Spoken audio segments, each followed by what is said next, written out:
এখন আপনারাই বিবেচনা করেন, যা জিজ্ঞেস করবেন তা কতটুকু সত্য মনে হয় আপনাদের কাছে, তাই না? কি বলবেন এই বিষয়টা নিয়ে?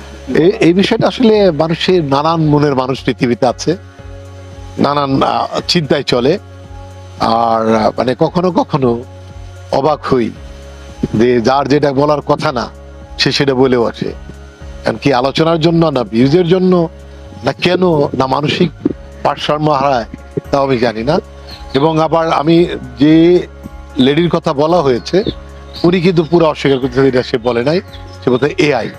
একটু আগে কথা বলেছি, প্রয়োজন আমি আবার আপনাদের সামনে ফোনে কথা বলবো। মানে সে বলতে কশিন কালেও আমি চাই না এইরকম একটা কথা অন্তত আপনার সম্পর্কে আমি বলবো, এটা বলতেছে। যে বলার কথা না আমি বলি নাই, এটা বলতেছে। কিন্তু আমরা আবার শুনতেও পাচ্ছি যে বলছে। তাহলে কোনটা সত্য হয় না আপনারাই বলেন, আপনাদের কি ধারণা, তাই না? এই প্রশ্ন আমি আপনাদের করতে পারি। আর কারণই বা কি? একক একটা অডিও, এখন আমি যে কাউকে নিয়ে একটা অডিও যদি বলি যে ভাই আমার তো এই বলছিল, আমাকে সেই বলছিল, কিন্তু সে বলছে কিনা সে তো আপনাদের শোনাতে পারছি না।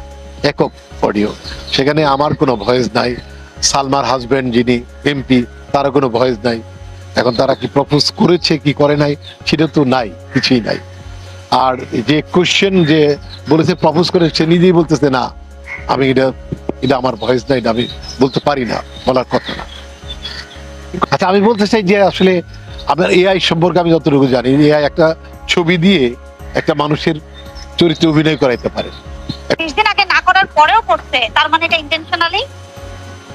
সেটাই। এবং আরো একটা কথা বলি, যেহেতু অন্য বাংলাদেশের কোন সাংবাদিক আপনাকে আমাকে নিয়ে লেখার এত সুসম্পর্ক, এত সুন্দর সম্পর্ক, আল্লাহ প্রদত্ত সম্পর্ক নিয়ে প্রশ্ন তুলতে পারে নাই, সেখানে ওই ছেলেটা কেন আপনাকে আমাকে নিয়ে নিউজ করছিল?